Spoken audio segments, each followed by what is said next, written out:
Chapter 9 Gatria breathed out as she healed the last wounded hunter who took part in defending the town from monsters. Apparently, no one could heal multiple people at the same time aside for the high priests from the holy theocracy. So to avoid the reverent gaze of the people she healed as if she was a miracle worker, she left the town's plaza and sat on a bench hidden from everyone. Now alone, Gatria took a deep breath and sighed. She never thought that she would use her essence to heal human hunters and soldiers. She wanted to ask herself what was she thinking, but the truth was she didn't know as well. Her body just moved on its own accord, and the next thing she knew, she was healing them. It was as if someone compelled her to, but she knew there was no one. It was her decision to move, she just couldn't accept that she did. Someone's looking gloomy. Gatria raised her head and immediately eased up when he saw Drago in front of her. As if naturally, Gatria used her essence to heal the cut on Drago's arm. I think Trevin is in need of punishment. He didn't protect you well, Drago chuckled. It's just a cut, and I think Trevin was chased by a scorpion earlier. He said he was traumatized. Gatria wanted to roll her eyes so much at Trevin. Knowing him, he's just probably saying that to get Zerk's sympathy. I think so too. He looks unperturbed that he was chased, well, until Zerk arrived. Silence fell on them until Drago motioned his hand on the bench Gatria was sitting on. May I sit with you? Gatria nodded. With Gatria's permission, that was the only time Drago moved to sit beside Gatria. Were you always this gentleman? Gatria asked teasingly when Drago carefully took a seat beside her. I never noticed. I always thought you were a brute. Maybe you just didn't look my way long enough to notice. Drago said in a low voice, I guess. Gatria gracefully raised her hand and with a playful flick, vines and flowers adorned Drago's wrist and arms. Suits you. Drago slightly raised his adorned arm as if inspecting it, then afterwards, he carefully unwrapped the vines around his arm together with the flowers. He was very careful to the point that even Gatria was impressed that he didn't break anything. And before Gatria's astonished eyes, Drago made a flower crown out of the vines and flowers, and then when he was finished, he gently placed it on her head and he smiled. There, it suits you more. Agatria's lips parted for a second before a teasing smile appeared on her lips. Isn't this sautéing me in my own lard? Drago chuckled before he becomes serious. I can make the most magnificent flower crown for you. So if you let me, that made Gatria raised her eyebrows. I actually want to see that, but you can't, am I right? Gatria stared at Drago. If one could read the look in the depth of her eyes, one could tell that she was not as dense as she appeared to be. But when she smiled, everything disappeared. Maybe after everything is settled. She slightly leaned at Drago as if trying to read him as she stared at his handsome face. That's okay, right? I mean, you're a dragon. A decade or so is just a blink of an eye for you. Drago didn't pull away from Gatria's gaze. Patience is my strongest suit, and Gatria never doubt that, not even for a second. That settles it then. Then maybe when that time comes, we will fight again and I will win, of course. And as for my prize, I will ask you to show me your dragon form. I'm curious. Why wait until you win? I can show it to you now. Agatria's glistening eyes widened. Truly, you're not jesting. Drago stood up and offered his hand at Gatria. May I? Gatria didn't know if Drago was just pulling her leg, but she was too curious what he looked like in his dragon form that she accepted his offered hand. And the moment she did, he gently pulled her body close to his and she heard his low baritone voice over his ear. May I hold your waist? What? Why? We're flying, of course. Gatria blinked. Oh, then sure you can. My pleasure, Your Highness. One breath later, Drago's arm snaked around Gatria's waist, and before she could feel the heat of his body against hers, Drago already leaped, earning a loud, shocked gasps from Gatria that was followed by another when she realized how that leap brought them high up in the sky. And for Gatria, who disliked flying, she glared at the culprit who took her there. Drago, Drago just laughed and even let go of her. Dragu, Gatria screamed when she felt her body falling. Her scream ceased when she saw Drago in front of her falling as well, and in a blink of an eye, Gatria had forgotten that she was falling. Drago's golden eyes glowed, and before her eyes, Drago transformed into a majestic obsidian dragon. Jet black and dark, only his golden eyes that never left her had a different color, and Gatria wouldn't deny it. It made him look imposing, yet the regal air around him couldn't be denied. Drago. Before she could finish calling his name, Drago already dipped and positioned himself underneath her. And in less than a breath, she stopped falling and her feet landed on Drago's sturdy back. But Gatria didn't remain standing. She fell on her knees, and as if her life depended on it, she tightly held on Drago's scales. Drago, put me down, she bellowed. She really hated flying. She hated the height. She disliked it, especially this kind of height. She could endure Vago, Trevin's wyvern, but not this.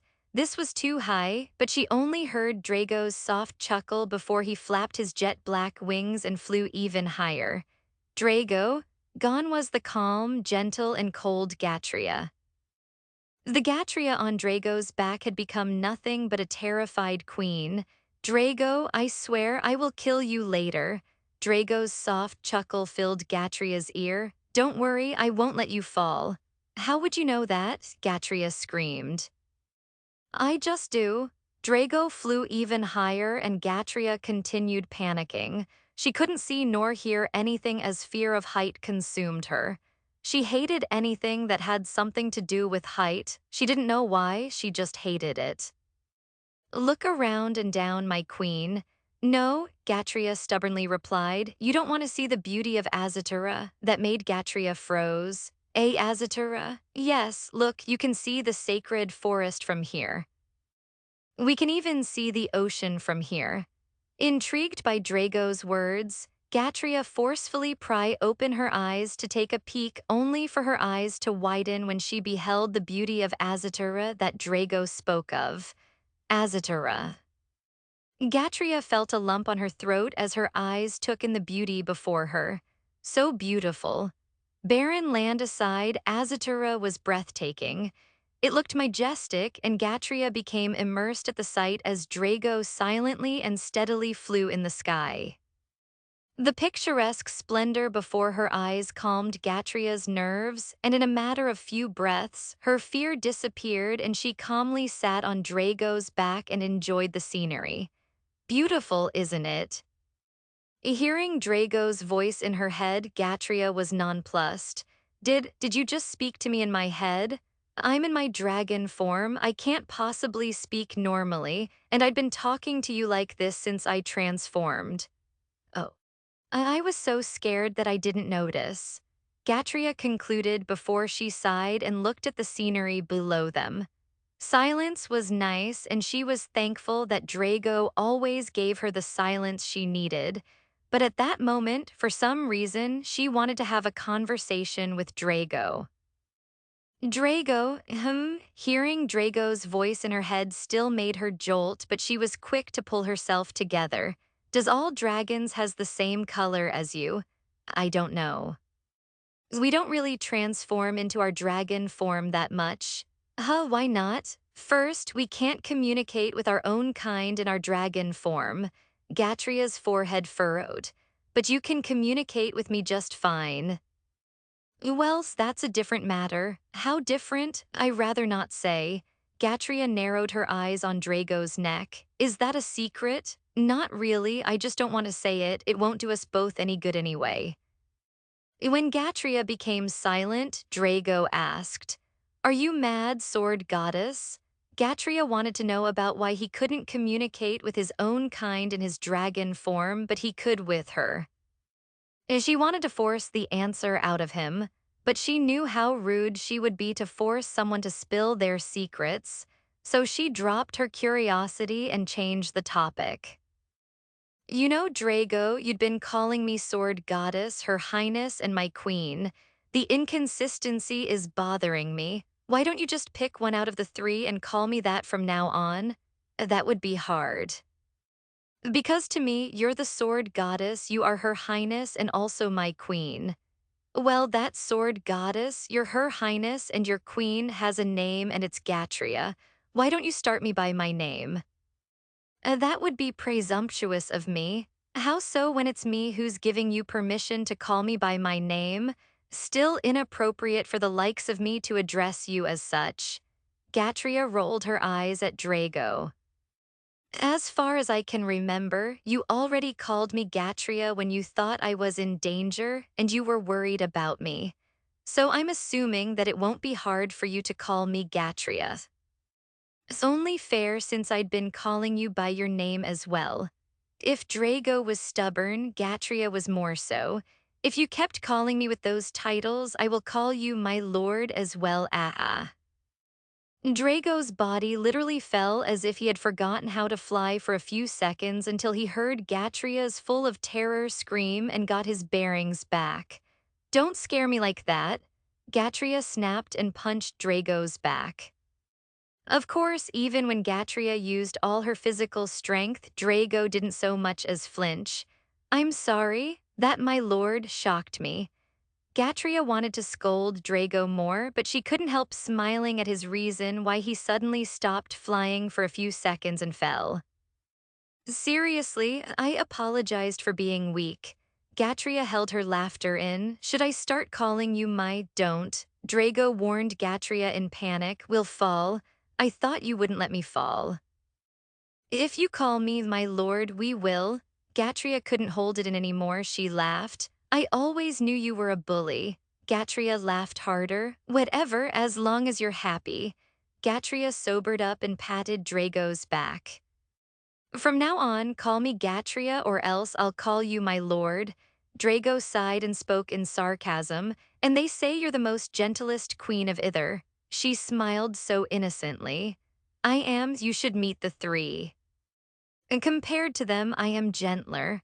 Now that's scary. Gatria chuckled and her smile widened when she realized how free she felt flying on Drago's back. It was like her woes had been whisked away and all she could feel was tranquility. Drago, do you have an ability to make someone feel tranquil even in the midst of chaos? I wish I have so I can calm you down when you're confused and mad. Is that so? Egatria lifted her head to feel the wind against her face before she smiled. Say, Drago, after you find what happened to your young kind, what will you do? Go back home, I guess. Egatria opened her mouth to say something but decided not to. You should tell your king to secure his kingdom so humans won't be able to trespass. I will, how about you? What are you going to do once we reach the capital of Tretera? My initial plan was to bring havoc and kill them all, Gatria said apathetically, but it seems that I can't do that to the remaining good apples, whoever they are. Though it doesn't mean that I trust those good apples and won't cause havoc. Those people in the palace and their noble houses owes me a huge debt, and it's time for me to collect. Egatria expected Drago to say something against her plan, but he kept quiet. I thought you'll be against it, she said. I will never know your pain, I can only imagine it. I have no right to tell you what to feel or put words in your mouth. But it would make me happy if your wrath did not include the good apples and the little ones. Whether you like it or not, the little ones are the future of Azatura, together with other races' young ones. You may argue and say that they might destroy Azatura one day, but that's just an assumption. And if they ever did, it would be no sweat for you to take them down as the overseer, and I will help you if I must. It may be selfish of me to ask, but please, Your Highness, give the good apples and the little ones a chance. They could still be molded into an upstanding citizen of Azatura under a good ruler. The last thing you and I want is for the civilization to decline. Gatria understood Drago. It was her job to oversee. She was blessed by the deities for that purpose. It was her responsibility to stop anything that threatens the decline of the civilization, and at that moment she was that threat. But because of Drago, his wisdom, his words, and the tranquility his presence provides, she was slowly deviating from being a threat. Gatria took a deep breath and sighed. Drago, hum. One more, Your Highness, and I will call you my lord until we parted ways. Drago immediately went silent. Gatria shook her head before she looked down and sighed. We should land, the others might be looking for us. Without saying a word, Drago flew down and midway. He went back to his humanoid form with Gatria on his arms, and he safely and carefully landed outside Belrac. Drago could land inside Belrac, but afraid that the impact would destroy their surroundings, he chose to land outside the town. Gatria immediately jumped off from Drago's arm to fix her dress, cloak, and hair. Only when she looked decent did she face Drago. And without sharing words again, Drago motioned his hand to the town's gate and together they walked towards it. Midway, Gatria slowed down until she stopped altogether and stared at Drago's broad back. A few seconds after that, Drago realized Gatria was not by his side and immediately turned around to look for Gatria, and when his golden eyes found hers, he tilted his head as if asking what she was doing, stopping midway. A dragon blinked and frowned. Did I do something to deserve? Gatria just smiled and run to catch up to Drago. You're high, continue that and you will be my lord for the rest of our travel. Drago did not continue and sighed. That's blackmail. Gatria just chuckled before running towards the town's gate. Drago immediately followed, and in no time, they arrived at the entrance and was immediately ushered in when the soldiers realized who the two were. It's just a matter of time before this town gets destroyed. Drago muttered under his breath as he glanced at the empty stalls and lifeless streets. Only soldiers and hunters could be seen wandering around town. Gatria silently agreed with Drago. Finally, someone bellowed, and then the carriage stopped Drago and Gatria on their tracks. I'd been looking for Her Highness and his lordship for a while now. The soldier jumped down from the carriage's front and bowed his head. Would you please enter the carriage and let me bring Her Highness and his lordship to Count Sala's residence? Her Highnesses and his lordship companions are already there waiting. We apologize for not preparing a carriage. Drago frowned at the soldier. What did you just call me? Gatria stifled a laugh, earning a glare from Drago. His lordship, the soldier gingerly replied. Gatria couldn't hold it in anymore. She laughed and Drago couldn't do anything but sighed after hearing Gatria's melodious laughter.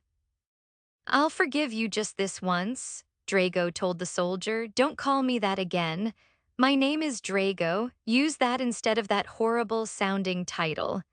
Gatria was still laughing as they rode the carriage and Drago sighed and stared at her flatly until she sobered up. But even after Gatria sobered up, she would still chuckle from time to time as the carriage moved towards Count Sala's residence. Drago shook his head at Gatria. Is it really that amusing? Gatria nodded while chuckling. You should have seen your face when he called you lordship. Gatria stifled a laugh. You looked horrified. And Gatria's laughter continued again. Drago sighed heavily. I'm happy that you're happy, but to be happy at my expense, I'm hurt, Gatria. Gatria abruptly stopped laughing and stilled, then she turned to look at Drago. Drago frowned at the suddenness of Gatria's change of emotion. Nothing. Gatria pulled her gaze away and looked outside the carriage. Drago's gaze lingered at Gatria. After a while, he leaned back and closed his eyes as if resting. Silence fell on the two until the carriage stopped and they heard the soldier's voice announcing their arrival. Stepping out from the carriage, Drago offered his hand at Gatria, who gracefully accepted it and let Drago guide her towards the Count's home. There was nothing out of the ordinary as Gatria and Drago entered the Count's home, until they reached the drawing room where they were welcomed by the Count and his family, who were all kneeling and bowing at them at Gatria. Please forgive our humble abode, Her Highness Queen Gatria. The Count and his family bowed even more deeply that his forehead was already touching the floor. Please, welcome to Belrac, CECELIBCC.